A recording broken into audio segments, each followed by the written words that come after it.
ठीक, कल की क्लास में हमने देखे थे बिल, लॉ मेकिंग प्रोसेस। ठीक है, पार्लियामेंट का सबसे बड़ा काम जो है वो है लॉ मेकिंग, कानून को बनाना। तो अब कानून को बनाते कैसे हैं, उसके लिए पहले क्या लाया जाता है, बिल लाया जाता है। बिल को हाउस के अंदर पेश किया जाता है। किसी भी मैटर पर सबसे पहले बिल को लाया जाता है। ठीक, उसमें 4 तरह के बिल होते हैं। फर्स्ट ऑर्डिनरी बिल, साधारण बिल, दूसरा मनी बिल, तीसरा फाइनेंस बिल, और एक और है लास्ट आपका कॉन्स्टिट्यूशनल अमेंडमेंट बिल।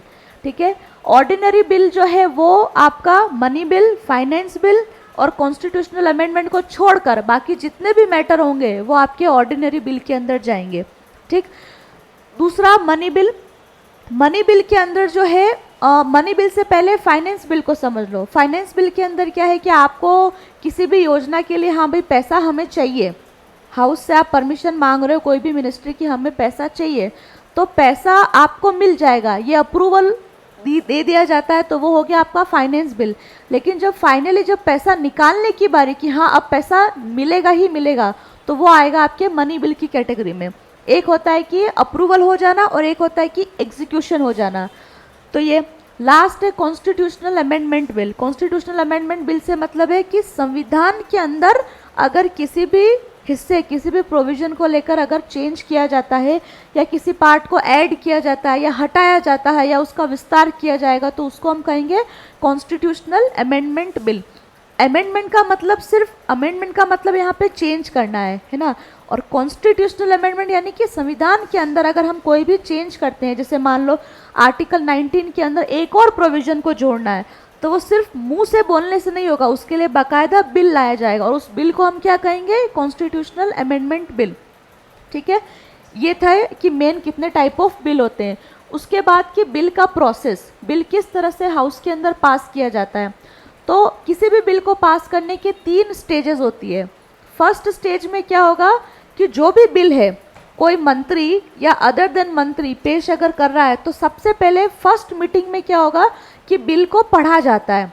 जैसे अगर कोई मिनिस्टर बिल को रख रहा है तो फर्स्ट मीटिंग में क्या होगा कि बिल को सिर्फ पढ़ा जाएगा।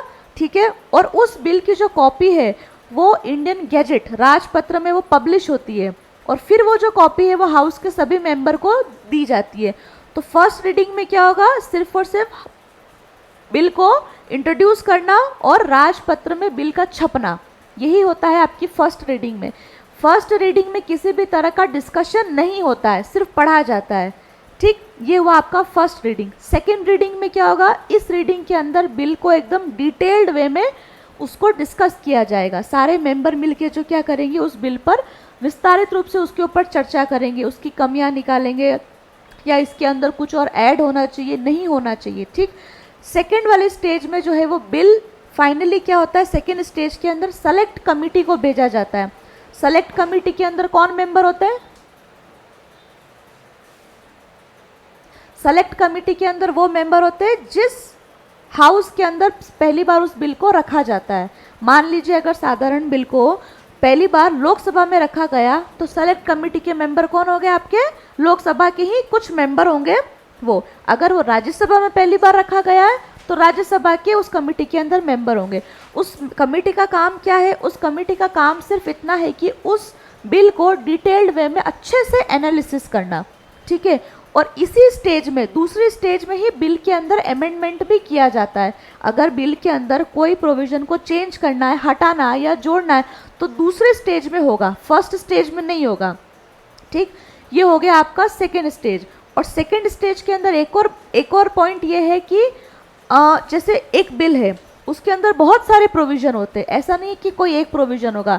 मान लीजिए अगर एजुकेशन के ऊपर बिल है तो उसके अंदर बहुत तरह की बातें होगी, बहुत सारे क्लॉज होते हैं कि 6 to 8 तक के लिए ये प्रोविजन है, लड़कियों के लिए ये प्रोविजन है, साइंस वालों के लिए ये प्रोविजन है। तो अलग अलग ऐसे प्रोविजन होते हैं। तो उन अलग अलग प्रोविजन के लिए क्या होती है, इंडिविजुअली वोटिंग होती है सेकेंड रीडिंग में कि क्या आप भी इस बिल के अंदर इस प्रावधान से सहमत हैं या नहीं है। ऐसे करके इंडिविजुअली लेवल पर सेकेंड रीडिंग के अंदर क्या होती है, आपकी वोटिंग होगी और अमेंडमेंट भी आपका दूसरे स्टेज में ही होगा। ठीक, सेकेंड स्टेज कंप्लीट हो जाने के बाद में थर्ड स्टेज। थर्ड स्टेज के अंदर किसी भी तरह का वोटिंग नहीं होता है। थर्ड स्टेज के अंदर न तो अमेंडमेंट होगा न वोटिंग होगा, लेकिन थर्ड स्टेज के अंदर उस पूरे बिल को एज अ होल या तो आप एक्सेप्ट करोगे या आप रिजेक्ट करोगे। इसके लिए यस और नो होता है कि क्या सर्वसहमति से क्या इस बिल को पारित किया जाए, तो सारे मेंबर या तो यस बोलेंगे या फिर नो बोलेंगे। तो तीसरी स्टेज में अमेंडमेंट नहीं होता, उसमें फाइनली क्या होता है कि हाँ इस पहले सदन में इस बिल से हम सभी संतुष्ट हैं, ठीक है हम इसको पारित करते हैं। तो तीसरी स्टेज में क्या होता है कि बिल को फाइनली पारित किया जाता है। तीसरे स्टेज में पारित होने के बाद में उस बिल को भेजा जाता है अगले हाउस में। ठीक, अगले हाउस के अंदर भी सेम तीनों प्रोसेस होंगे। तीनों प्रोसेस से गुजरने के बाद में नेक्स्ट हाउस के पास में 3 से 4 अल्टरनेटिव ऑप्शन होते हैं। क्या ऑप्शन? पहला ऑप्शन या तो वो उस बिल को क्या करे, ओके कर दे, एक्सेप्ट कर ले। जैसे ही अगर एक्सेप्ट कर लेगा तो वो फिर क्या जाएगा, प्रेसिडेंट के पास जाएगा साइन होने के लिए, पहला ऑप्शन।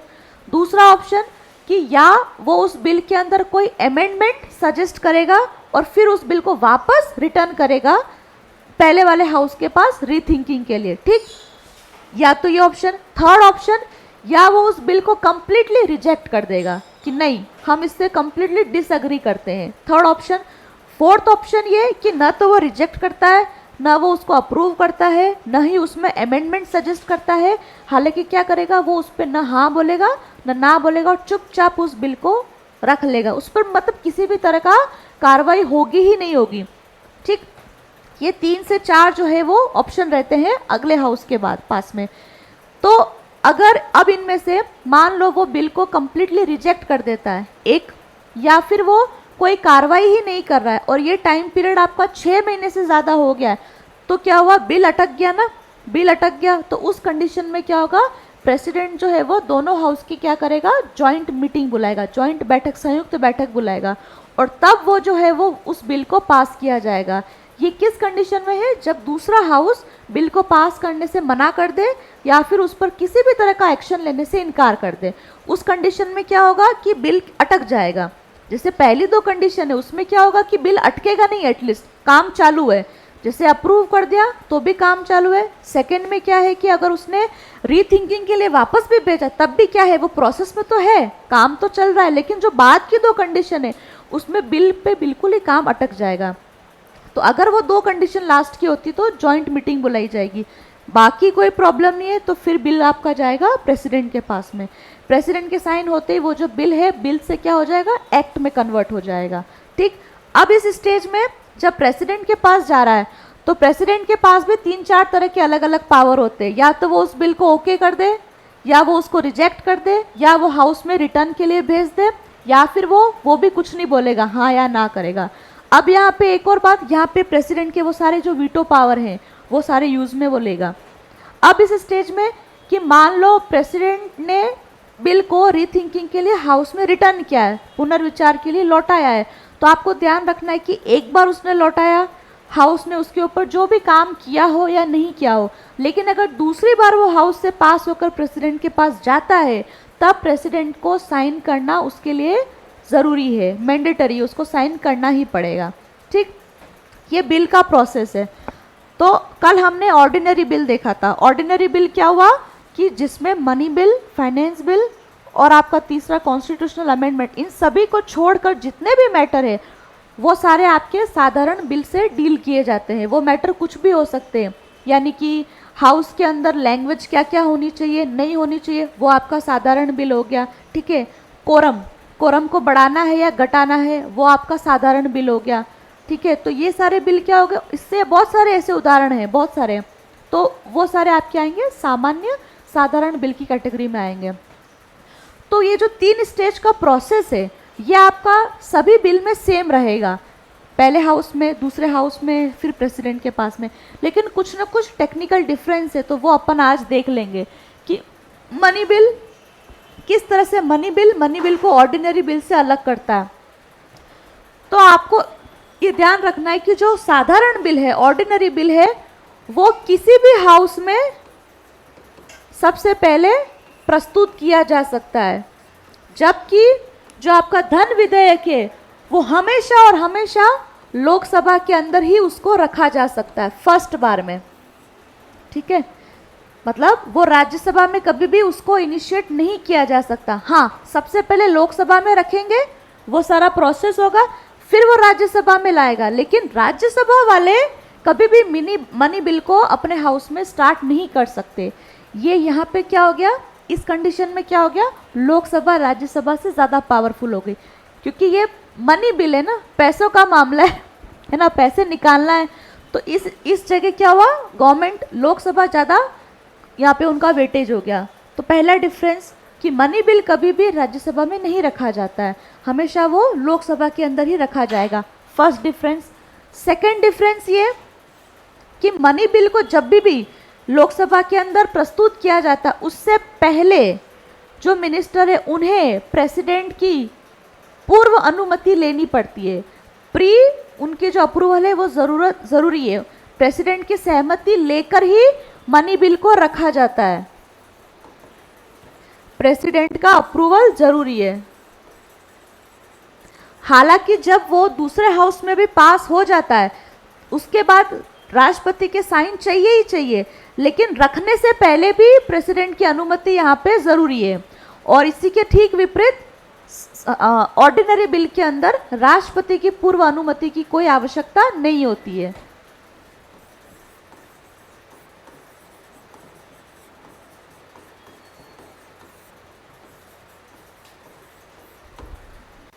ठीक है,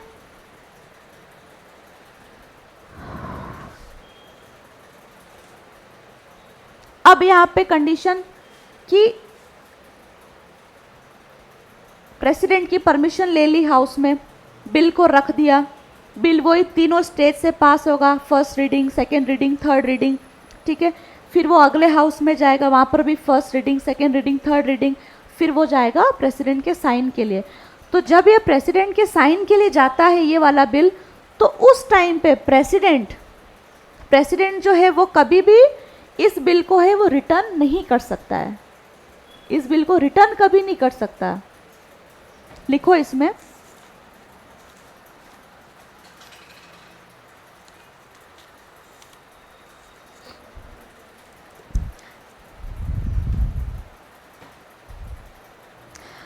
हमने क्यों कहा कि क्यों इसे पुनर्विचार के लिए नहीं लौटा सकता प्रेसिडेंट, क्योंकि इसको हमने रखा ही उनकी अनुमति से ही रखा है।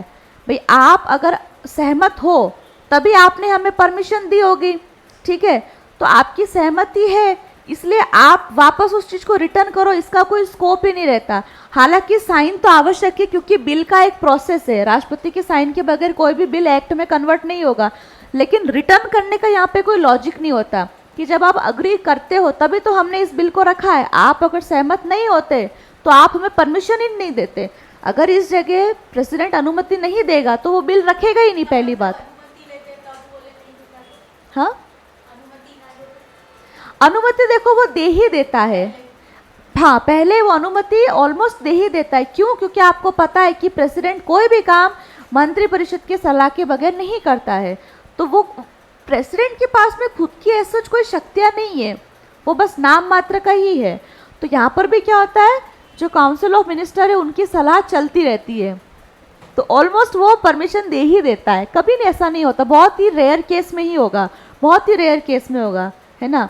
तो जब उसको सहमति दे दी है हमने, तो उसका फिर से उसको लौटाने का कोई भी कारण नहीं बनता है, ठीक है, तो वो उसको रिटर्न नहीं कर सकता। ये दूसरा डिफरेंस। तीसरा डिफरेंस,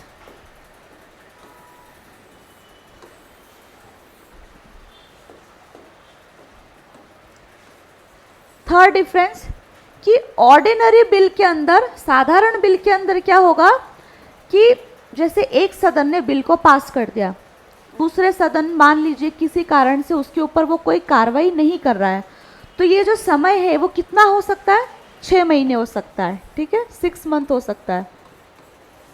जबकि धन विधेयक को, ये जो मनी बिल है ये पहले कहाँ पे रखा गया है, लोकसभा में रखा गया है, तो राज्यसभा के पास में कितना टाइम होता है, सिर्फ 14 दिन होते हैं। यानी कि 14 दिन के अंदर आप एक्शन लेते हो तो ठीक, वरना हम इस बिल को मान के चलेंगे कि राज्यसभा उस पर सहमत है। तो इस जगह राज्यसभा की शक्तियां कम पड़ जाती है। 14 डेज तक ही आप उस बिल को रोक सकते हो। 14 दिन के अंदर अंदर आपको बताना होगा कि आप क्या इस पर एक्शन चाहते हो, है ना। और इस मामले में राज्यसभा जो है वो किसी भी तरह का संशोधन नहीं कर सकता, वो सिर्फ चेंज करने की लोकसभा से क्या है, सिर्फ सिफारिश कर सकता है। वो लोकसभा से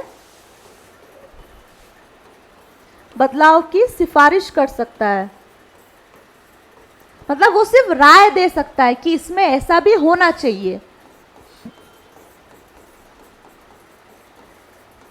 ठीक है, वो सिफारिश करके लौटा सकता है लोकसभा को। कितने दिनों के अंदर? 14 दिन तक ही वो पेंडिंग रख सकता है। 14 दिन के अंदर अंदर उसको लौटाना ही पड़ेगा, ये कंपलसरी है। वो उसको खींच नहीं सकता 6 महीने के लिए।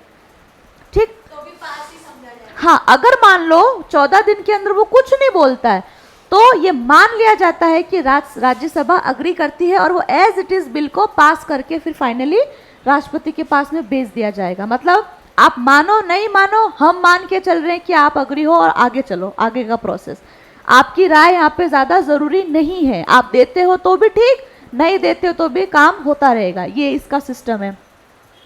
अब यहाँ पे कि हमने क्या कहा कि वो 14 दिन के अंदर अंदर उसको क्या करना है, उस बिल के ऊपर एक्शन लेना है। एक्शन किस तरह का? वो संशोधन नहीं कर सकता, ये ध्यान रखना है। वो संशोधन नहीं कर सकता, वो क्या कर सकता है? सिफारिश कर सकता है। किससे? लोकसभा से।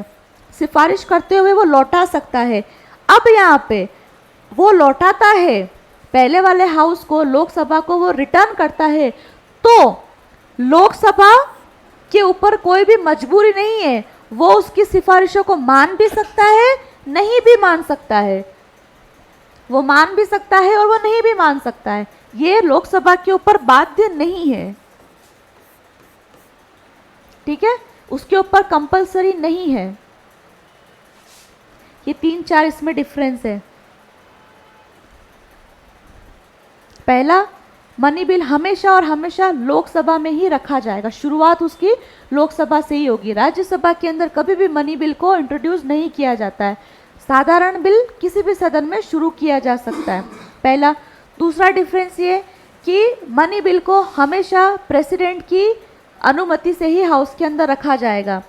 तो अगर उसको हाउस में प्रेसिडेंट की अनुमति से रखा गया है तो इसीलिए प्रेसिडेंट उसको पुनर्विचार करने के लिए नहीं लौटा सकता, क्योंकि उसका कोई लॉजिक नहीं बनता। तीसरा ये कि वो इस बिल को, राज्यसभा इस बिल को ज़्यादा से ज़्यादा 14 दिन तक की उसको पेंडिंग रख सकता है।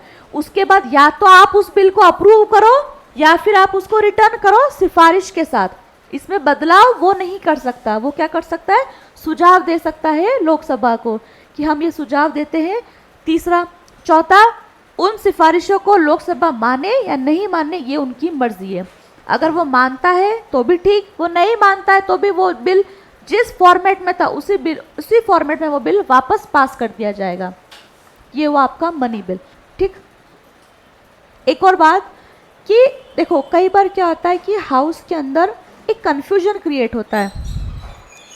कन्फ्यूजन क्रिएट होता है कि कुछ इस तरह के बिल होते हैं जिनको देखने से लगता है कि ये तो साधारण बिल की कैटेगरी में आते हैं, लेकिन दूसरे पक्ष से देखने से लगता है अरे ये तो मनी बिल की कैटेगरी में आते हैं।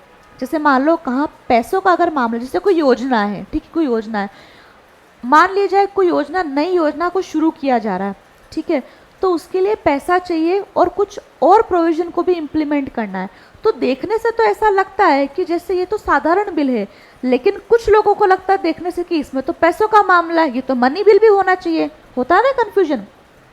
अगर ऐसे देखा जाए तो हर बिल मनी बिल ही लगेगा, हर जगह कहीं ना कहीं पैसा यूज आएगा ही आएगा। तो कई बार क्या होता है कि हाउस के अंदर एक कन्फ्यूजन क्रिएट होता है कि इस बिल को क्या हम मनी बिल की कैटेगरी में डालें या फिर साधारण बिल की कैटेगरी में डालें। क्योंकि देखो हाउस के अंदर जो आपकी रूलिंग पार्टी है वो कोशिश करती है कि किसी भी बिल को वो मनी बिल का नाम देने की कोशिश करता है। क्यों? क्योंकि अगर मनी बिल है तो उसमें लोकसभा के पास ज़्यादा पावर रहता है, तो वो कोशिश करती है, उलझाने की कोशिश करेगा। वो कुछ इस तरह की दलीलें देगा कि नहीं ये तो धन विधेयक है, हालांकि वो होगा नहीं, लेकिन कुछ इस तरह के तर्क कुतर्क देके वो ट्राई करेगा कि इसको जो है वो मनी बिल मान लिया जाए, क्योंकि अगर मनी बिल होता है तो उसमें हमने देखा उनकी सिफारिशें कोई ज़रूरी नहीं, 14 दिन तक ही आप रोक सकते हो। मतलब पहले वाले हाउस के पास में ज़्यादा पावर रहता है, दूसरा वाला हाउस तो यहाँ पे सिर्फ नाम का बैठा हुआ है। तो जब कभी भी हाउस के अंदर एक कन्फ्यूजन होता है कि किसी बिल को सिंपल बिल माने या फिर मनी बिल माने, तो ये डिसाइड कौन करता है? ये डिसाइड करने का पावर किसके पास होगा? किसी भी बिल को अगर कंफ्यूजन होता है कि ये मनी बिल है या फिर ये ऑर्डिनरी बिल है, तो फाइनली देखो कोई ना कोई नाम तो देना होगा ना। ऐसा तो होगा नहीं कि एक ही बिल को हमने ऑर्डिनरी बिल भी बोल दिया और मनी बिल भी बोल दिया, नाम तो देना पड़ेगा। तो वो डिसाइड फाइनली कौन करता है कि इस बिल को इस कैटेगरी में डालेंगे? बिल्कुल स्पीकर के पास में ये राइट है कि जब कभी भी कंफ्यूजन होता है तो वो डिसाइड करता है कि, और उसका डिसीजन इस मामले में फाइनल होता है, और इस डिसीजन को कोई भी कोर्ट में चैलेंज नहीं कर सकता है। लिख लो आप ये कि मनी बिल के ऊपर अंतिम निर्णय जो है वो स्पीकर का होता है और इस फैसले को चैलेंज नहीं किया जा सकता। देखो स्पीकर कितना पावरफुल है। हाँ, कि ये धन विधेयक है या नहीं। कई बार होता है न्यूज़ में आप पढ़ोगे, कंफ्यूजन होता है, लोकसभा दबाने की कोशिश करती है। क्या होता है, जिसके पास ज़्यादा पावर होता है वो कोशिश तो करेगा ना कि उसका पावर बना रहे।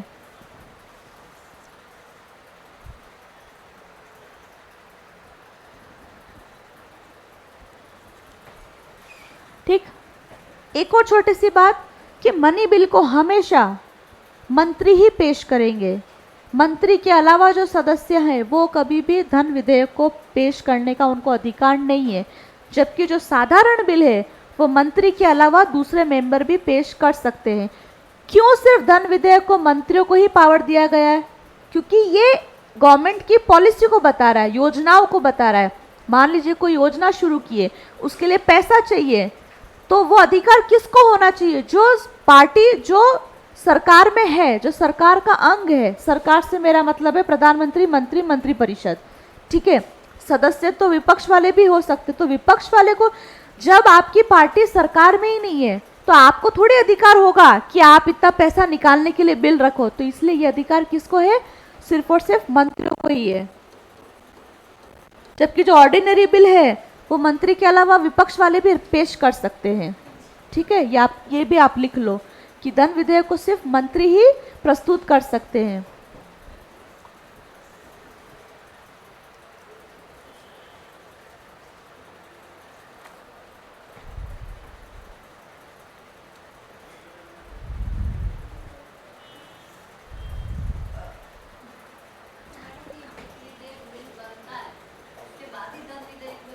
नहीं, ऐसा कुछ नहीं है, ऐसा कुछ नहीं है।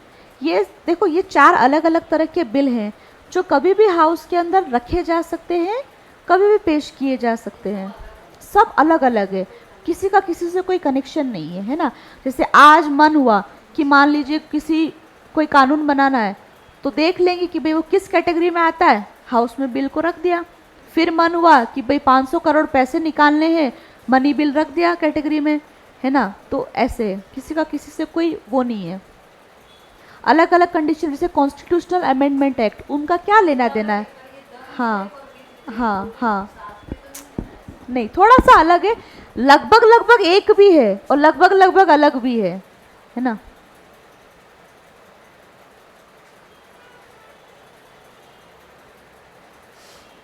ठीक,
इसमें लिखो आप, इसमें लिखना होगा आपको,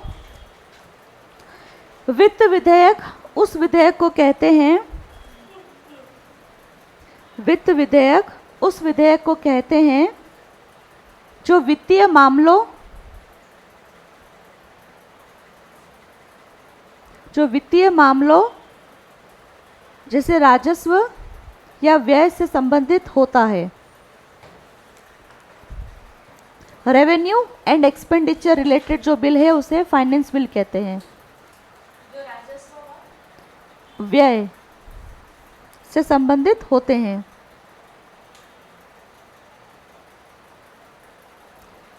ठीक है, इसी वर्गीकरण के अनुसार, इसी वर्गीकरण के अनुसार अकॉर्डिंग टू दिस क्लासिफिकेशन, इसी वर्गीकरण के अनुसार सभी धन विधेयक, सभी धन विधेयक वित्त विधेयकों की श्रेणी में आते हैं। यानी कि जितने भी मनी बिल है उनको हम कह सकते हैं कि वो फाइनेंस बिल भी होते हैं, लेकिन सारे फाइनेंस बिल जरूरी नहीं है कि वो मनी बिल हो। जितने भी धन विधेयक है उसको हम वित्त विधेयक बोल सकते हैं। भाई खर्च ही तो बता रहा है, लेकिन जरूरी नहीं है कि सारे जो वित्त विधेयक है वो धन विधेयक भी हो ही हो। देखो इसमें क्या बोल रहे हैं हम कि राजस्व है ना, रेवेन्यू, पैसा आ रहा है ना। हमने क्या कहा कि मैंने क्या बोला आपको, राजस्व एवं व्यय, रेवेन्यू और प्लस एक्सपेंडिचर। रेवेन्यू यानी कि पैसा आया, एक्सपेंडिचर की हमने क्या किया, खर्च किया। ठीक है, तो पैसा आया उसको भी हमने फाइनेंस बिल में बोला है, और पैसा निकाल रहे हैं उसको भी हम क्या बोल रहे हैं, फाइनेंस बिल में बोल रहे हैं। लेकिन जब पैसा स्पेशली आप निकालते हो खर्च करने के लिए, तो उस स्पेसिफिक बिल को हम क्या कहते हैं, धन विधेयक कहते हैं। तो हो गया ना, वित्त विधेयक धन विधेयक को भी बोल सकते हैं। धन विधेयक के अंदर क्या है, पैसा कभी भी आता नहीं है, पैसे को खर्च करने के लिए ही हम निकालते हैं, तो उसको हम बोलेंगे मनी बिल। तो जब धन विधेयक, वित्त विधेयक तो दोनों बातों से डील कर रहा है, रेवेन्यू से भी कर रहा है और खर्चे से भी कर रहा है। तो हो गया ना कि सारे धन विधेयक वित्त विधेयक हो सकते हैं, लेकिन सारे वित्त विधेयक धन विधेयक नहीं हो सकते। यहाँ पे आपको ध्यान रखना है। क्लियर?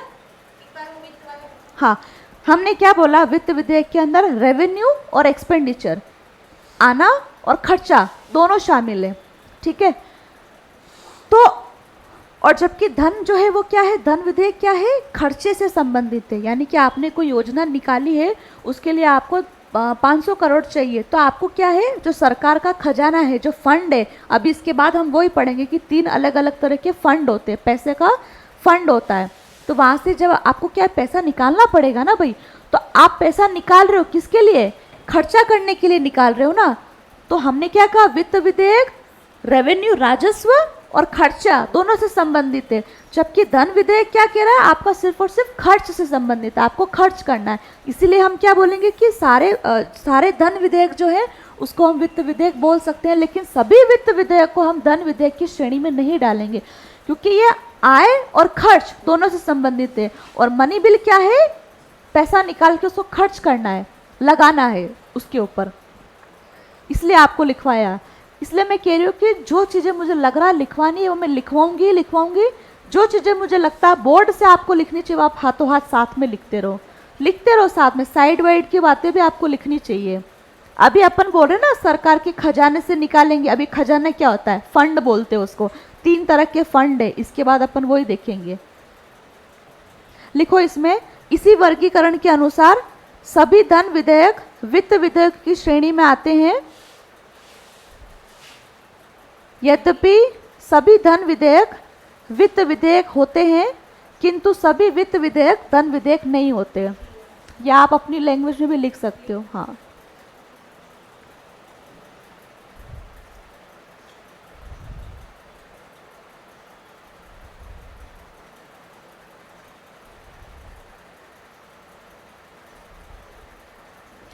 राजस्व यानी कि रेवेन्यू जनरेट करना, पैसा जनरेट करना। जैसे मान लो क्या हुआ कि कोई इंफ्रास्ट्रक्चर डेवलप किया, जैसे सड़क बना दी, हमने सड़क बना दी और ये जो टोल है यहाँ से क्या आएगा, आपसे फ़ी वसूलेंगे।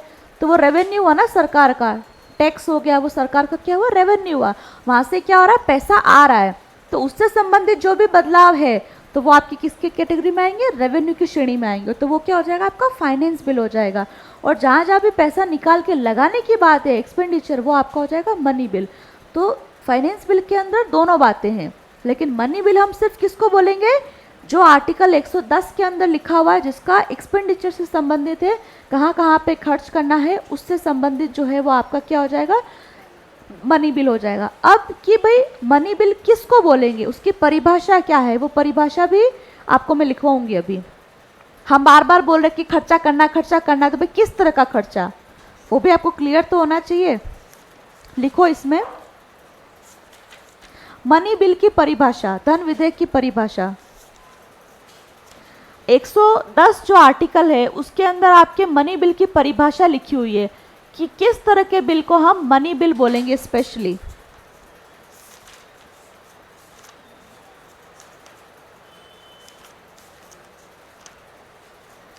इसमें लिखो आप,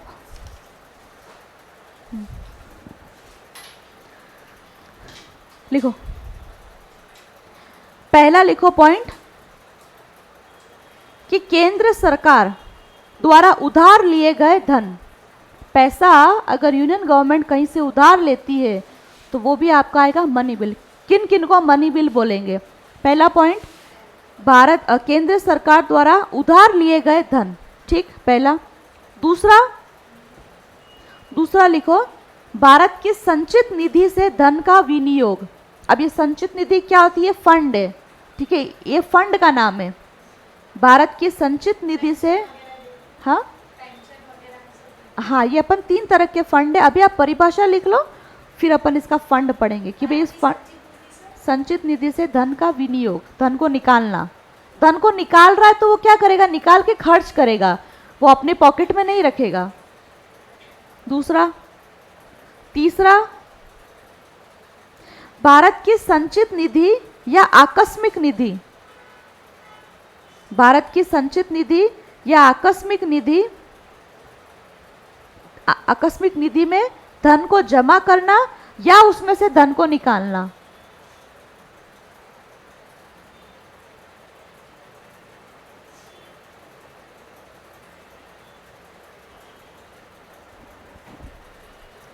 ठीक, तो ये हुआ आपका मनी बिल की। ये सारे मुद्दों से संबंधित अगर हम किसी बिल को रखते हैं तो ये आपका मनी बिल की श्रेणी में आएगा। ये सारी परिभाषा किसके अंदर है, 110 आर्टिकल के अंदर है। 110 निकालना या उसमें डालना, हाँ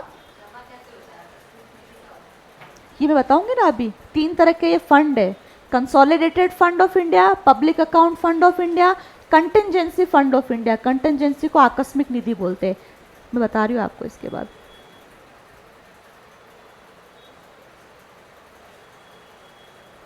ठीक है, हाँ कहाँ तक छोड़ा, according to this classification all money bill comes under finance bill category,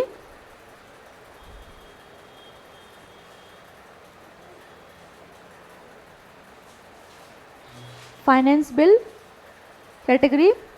However all money bill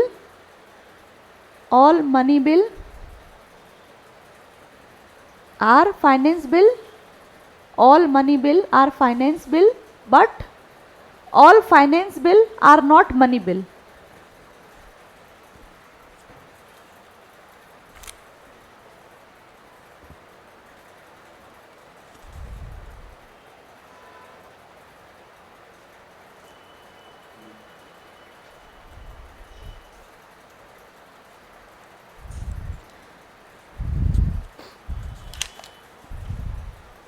ठीक है, अब देखेंगे कि 3 तरह के फंड।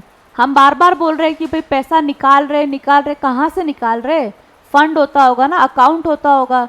जैसे हमारा बैंक में अकाउंट होता है तो वैसे पैसा, इतना सारा पैसा आता है, टैक्स का पैसा आता है, उधार का पैसा आता है, ब्याज का पैसा आता है, फीस का पैसा आता है, डिपॉजिट का पैसा आता है, पोस्ट ऑफिस का पैसा आता है, ये सारा पैसा कहाँ जाता है, वो कहीं ना कहीं फंड में उसको जमा करते हैं, और उन्हीं फंड में से क्या होता है, समय समय पर इन बिल के ज़रिए, बजट के जरिए पैसे को उठाया जाता है और हम सब पे खर्च किया जाता है। तो 3 तरह के फंड होते हैं, लिखो आप इसमें। कहाँ चला गया?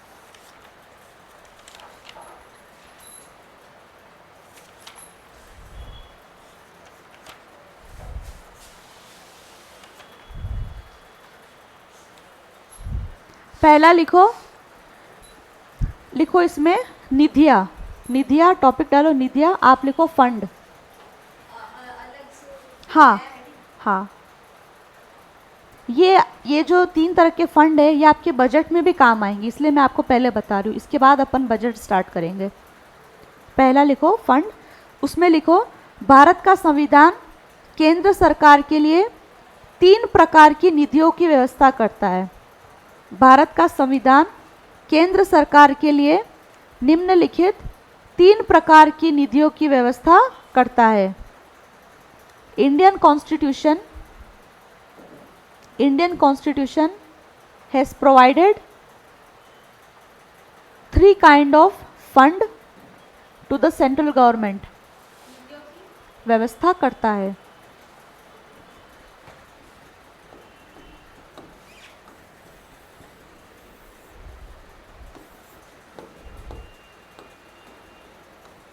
पहला, इसको इंग्लिश में भी आप लिखोगे और हिंदी में भी, कंसोलिडेटेड फंड ऑफ इंडिया, लिखो आप इसे। भारत की संचित निधि, भारत की संचित निधि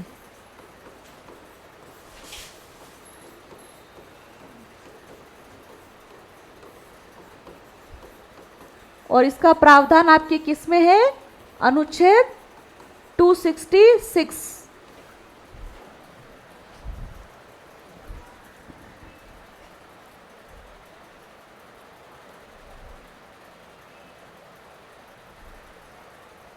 इतना सारा जो पैसा गवर्नमेंट के पास जाता है वो अलग अलग कैटेगरी के फंड में डाला जाता है। हम देखेंगे कि किस फंड में कौन सा पैसा कहाँ से आ रहा है।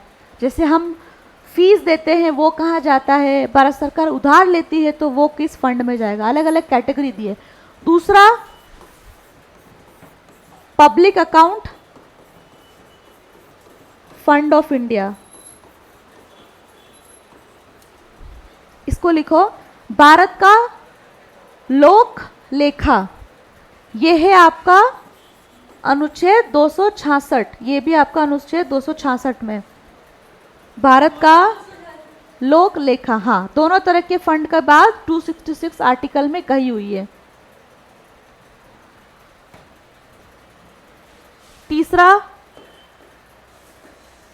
तीसरा आकस्मिक निधि, जो अभी हमने लिखी थी, आकस्मिक निधि, कंटिंजेंसी फंड ऑफ इंडिया, ठीक है। मम्मी आकस्मिक निधि भी अनुच्छेद 266 नहीं, ये है आपके अनुच्छेद 267, ये है आर्टिकल 267।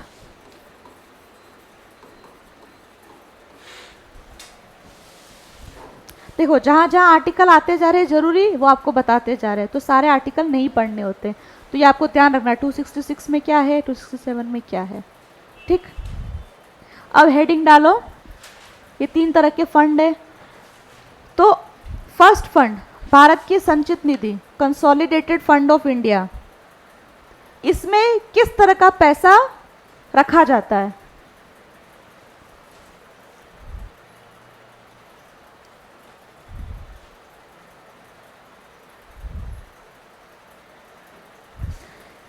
फर्स्ट वाला जो फंड है आपका, भारत की संचित निधि, कंसोलिडेटेड फंड ऑफ इंडिया, इस फंड के अंदर जितना भी रेवेन्यू से पैसा आ रहा है, जितना भी पैसा आ रहा है वो आपका जाएगा फर्स्ट वाली कैटेगरी में, चाहे वो टैक्स हुआ हो, ठीक है, पहला ये।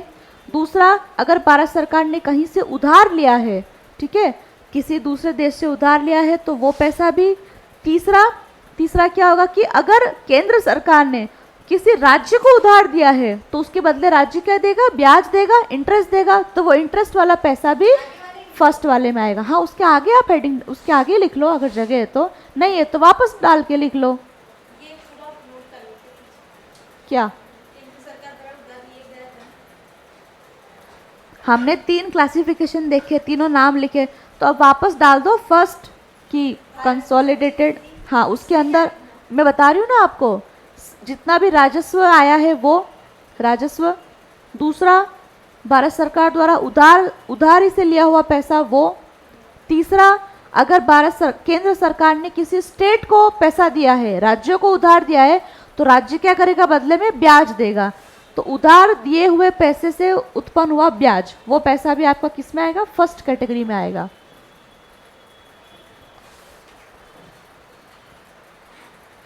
और अगर उधार दिया है, जैसे मान लो सेंट्रल गवर्नमेंट ने राजस्थान को उधार दिया है, तो एक टाइम पे वो क्या करेगा, एक टाइम तक तो वो ब्याज देगा, फिर वो क्या करेगा, पूरा मूल पैसा भी देगा उसको रिटर्न। तो वो सारा जो मूल पैसा होगा वो भी आपका इसी कैटेगरी में आएगा, इसी फंड में रखा जाएगा। जितना राजस्व आया है, हाँ।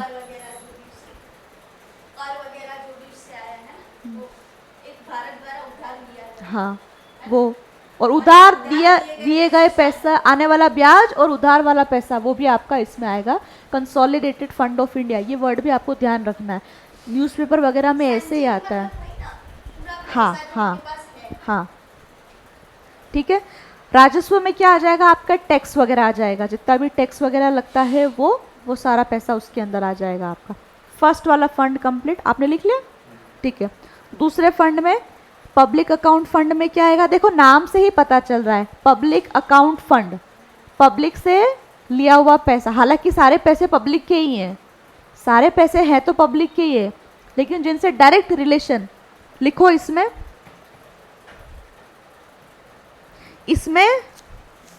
बैंक जमा डालते जाओ पॉइंट, बैंक डिपॉजिट वो, दूसरा न्यायिक जमा, जुडिशियल डिपॉजिट, सबके अलग अलग पैसे होते हैं ना भाई, जुडिशियल डिपॉजिट दूसरा, तीसरा जुडिशरी का पैसा, जुडिशरी का पैसा, जुडिशरी के अंदर मान लीजिए किसी भी तरह का आप जाते हो याचिका देने करने, तो फी वगैरह होता है ना, उसका फी, जितना भी फी होता है वो फी हो गया उसके अंदर। किसी भी तरह का अंदर वहाँ पे कोई प्रोसेस चल रहा है, उसका अगर पैसा लग रहा है तो वो सारा पैसा होगा। सेकंड वाले फंड के अंदर जो फी होता है वो जाता है, जो भी हम फी अदा करते हैं कहीं पर भी, तो वो सारा फी जो है वो सेकंड फंड में जाएगा। फी और टैक्स में अंतर क्लियर है ना आपको? हाँ, ठीक। टैक्स वाला जो पैसा है वो कहाँ आ रहा है, रेवेन्यू में आ रहा है। वो रेवेन्यू कहाँ, फर्स्ट वाले फंड में। ये फी है, जैसे आप कहीं गए आपने फी दिया तो वो फी कहाँ जाएगा, पब्लिक अकाउंट फंड में जाएगा। ठीक, तो पहला आ गया, सभी तरह की फी आ गई इसके अंदर, फी आ गई, बैंक के डिपॉजिट हो गए, ठीक है, जुडिशरी का डिपॉजिट हो गया, प्लस इसके अंदर क्या होता है, हाँ लिखो ना, ये लिखो, हाँ लिखो इसमें। और एक और चीज, रेमिटेंस। रेमिटेंस आपने इकोनॉमी में पढ़ा होगा, ये वर्ड सुना होगा आपने। फी को फी ही बोलते।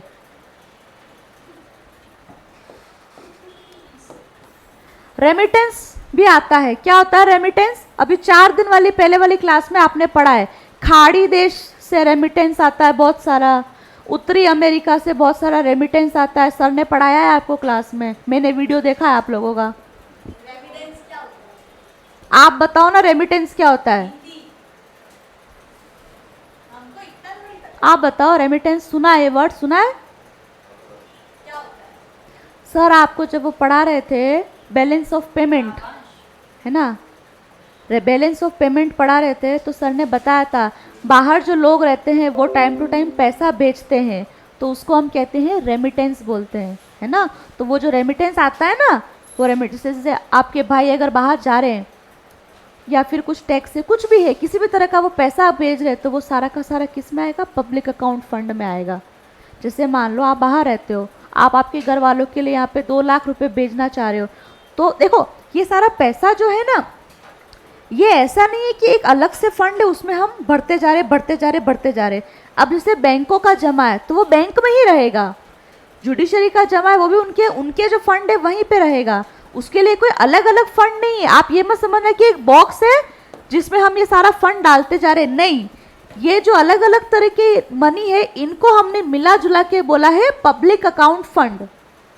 आपका जो पैसा बैंक में पड़ा है उसे बैंक कभी भी इस्तेमाल कर सकता है। आपने मान लो बैंक में 50,000 जमा करा रखे, आपको क्या लगता है वो पैसा पड़ा रहता है क्या? नहीं, वो पैसा रोटेट होता रहता है।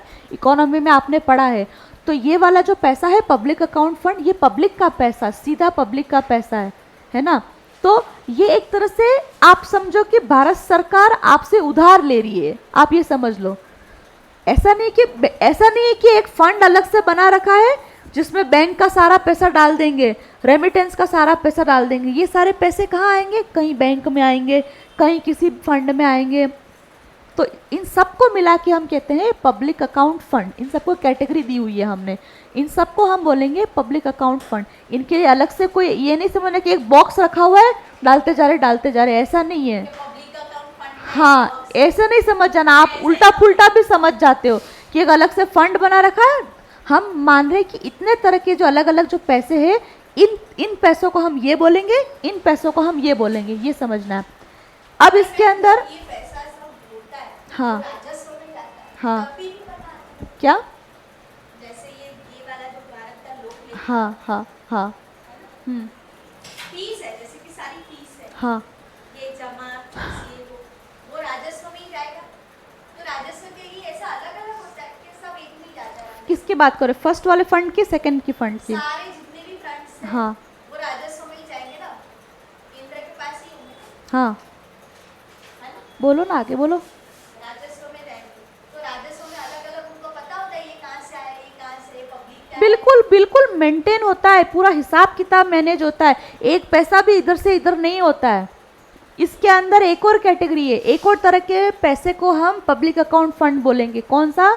भविष्य निधि वाला पैसा, पीएफ वाला, प्रोविडेंट फंड वाला पैसा, सुना है ना, भविष्य निधि वाला। जैसे क्या होता है, आप किसी कंपनी में काम कर रहे हो तो आपकी सैलरी मान लीजिए 30,000 रुपये आपकी सैलरी है, तो 30 में से हो सकता है कि आपको 27,000 मिले और बाकी के 3,000 आपके रिटायरमेंट के लिए ऑलरेडी कट के आपके पीएफ फंड में चला जाए। ये होता है जब आप जॉब करते हो ना, तो उसमें बताता है कि इतना आपका 2% आपका प्रीमियम है, कुछ पैसा आपकी सैलरी से कटता है, कुछ पैसा जो आगे वाली जो कंपनी होती है वो डालती है, ये सारा पैसा इकट्ठा होकर आपको आपके रिटायरमेंट पे मिलता है। ये जो पैसा होता है वो क्या होता है, सैलरी में से ही कटता है, और थोड़ा सा जो आगे से होता है वो। तो ये वाला पैसा को भी हम पब्लिक अकाउंट फंड का ही पैसा बोलेंगे। तो ये सब क्या है, सब बैंकों से ही मैनेज हो रहा है, ये सारा जो पैसा है वो बैंक से ही मैनेज हो रहा है। और सोर्स ही क्या है बताओ ना, पीएफ फंड क्या, कोई अलग फंड थोड़ी है, उस पर्सन के नाम का एक खाता बना हुआ है जिसमें वो जमा होता जा रहा है, होता जा रहा है, होता जा रहा है। जैसे ही 60 साल का होगा, रिटायर होगा, हम दे देंगे। लेकिन तब तक क्या होता है, आप मानो तब तक वो जैसे रिटायरमेंट हुआ, 38 साल नौकरी करते हो तो 38 साल तक वो पैसा पड़ा थोड़ी रहता है, वो पैसा रोटेट होता रहता है। वो पैसा रोटेट क्या होता है, जैसे मान लो आपकी जॉब लग गई, आप मान लीजिए 25 साल में, अब आप काम करोगे 58-60 साल तक। एक बात बताओ, ये जो पैसा है आपके जमा होता जा रहा है, होता जा रहा है, होता जा रहा है, आपको तो मिल नहीं रहा है, तो आप ये नहीं समझना कि वो पैसा भी कहीं पड़ा हुआ है, नहीं, उसे भारत सरकार की जब जरूरत पड़ती है कि हमें पैसा चाहिए तो वो यहाँ से पैसा उठा सकती है, वो पैसा उठाता है। इसलिए इन सबको क्या बोला है, पब्लिक अकाउंट फंड। हालांकि वो पैसा क्या होता है, उठा लेती है, वापस वो उसमें डाल भी देती है, पता नहीं चलता, लेकिन वो पैसा रोटेट होता रहता है। ठीक है, अपने को तो अपना पैसा अपने टाइम हाँ। तो ये जो सेकंड वाला फंड है ये कम्प्लीटली पब्लिक का पैसा है ना। और जो फर्स्ट वाली कैटेगरी हमने पढ़ी वो टोटली सरकार का पैसा है ना। वो फर्स्ट वाला जो जैसे टैक्स आपने दे दिया तो हमें आपको वापस देना नहीं है, ये हमारी जिम्मेदारी नहीं है। हमारी जिम्मेदारी क्या है कि आपसे हमने जो टैक्स लिया है उसको आपके डेवलपमेंट के कामों पर खर्च करें ताकि आपके लिए सुविधा हो। लेकिन ये वाला पैसा क्या, सीधा पैसा है, उधार वाला पैसा है। एक तरह से समझो पब्लिक से सरकार क्या कर रही है, उधार ले रही है। तभी तो आप जब बैंक में जाते हो, आप कभी भी जाते हो कि भाई मुझे 10,000 रुपये निकालने, आपको पैसा आपका दे दिया जाता है। तो वो क्या रोटेशन चलता रहता है, लेकिन अंदर ही अंदर वो क्या होता है, वो मनी को लिया जाता है, उसको उधार दिया जाता है, उससे कुछ खरीदा जाता है, लेकिन आपको वो पता नहीं चलता है, लेकिन वो पैसा आपका एक जगह पड़ा नहीं होता है। यही तो काम होता है बैंक का। बैंक का काम ही क्या, बैंक पैसे से पैसा बनाता है ना। आपके अकाउंट में अगर 1 लाख रुपया जमा है और सामने वाले ने पैसा मांगा है, तो भाई बैंक का कोई अपना पैसा थोड़ी होता है, आप ही के पैसे को लेके वो दूसरे वाले को दे देगा, उससे ब्याज जनरेट कर लेगा, कुछ परसेंट ब्याज आपको भी दे देगा, फिर वो पैसा आएगा आपके अकाउंट में डाल देगा। तो ये पूरा सिस्टम है। तो पब्लिक अकाउंट फंड में जितने भी फीस, रेमिटेंस, ठीक है, और प्रोविडेंट फंड, संचय निधि, इसके अलावा और क्या बताया था, भविष्य निधि, हाँ, और डिपॉजिट, बैंक के जितने भी डिपॉजिट है ये सारे आपके आएंगे दूसरे तरह के फंड में। ठीक। तीसरा तरह का फंड कंटिंजेंसी फंड, भारत की आकस्मिक निधि।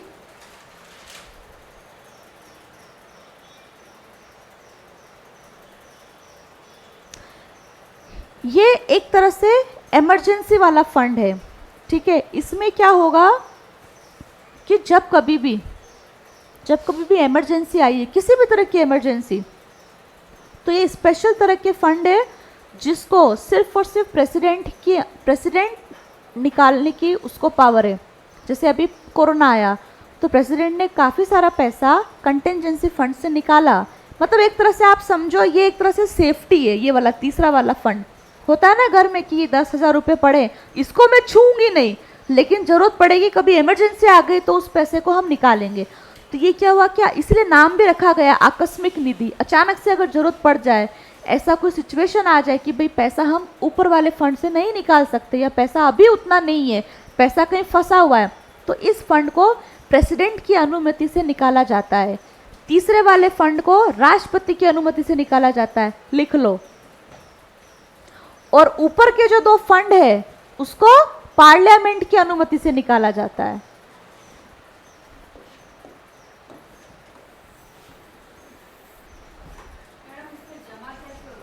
हाँ,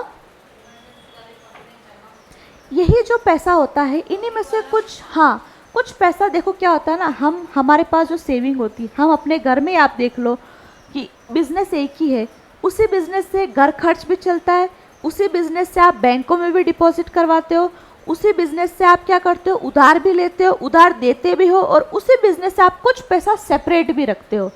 तो ये, हाँ हाँ, ये स्पेशल फंड है जिनको मतलब इमरजेंसी के लिए रखा जाता है। इतना सारा पैसा आता है, इसमें कोई क्लासिफिकेशन नहीं है कि ये वाला ही होगा, बस ये एक नाम। जैसे मान लो, आप एक बात बताओ, आपने पढ़ा होगा कोरोना के अंदर एक प्राइम मिनिस्टर केयर फंड बनाया गया था, पीएम केयर फंड बनाया गया था। उसके अंदर क्या था, सब लोगों ने जितना भी वॉलेंटरली जो पैसा डोनेट किया था वो सारा पैसा उसमें रखा गया। तो इस तरह के ऐसे फंड होते हैं। मैम ये वाला जो भारत का लोक लेखा है, ये केंद्र की अनुमति से ही, पार्लियामेंट, संसद की अनुमति से। और लास्ट वाला जो है क्या है, वो इमरजेंसी, वो उसमें राष्ट्रपति की अनुमति चाहिए।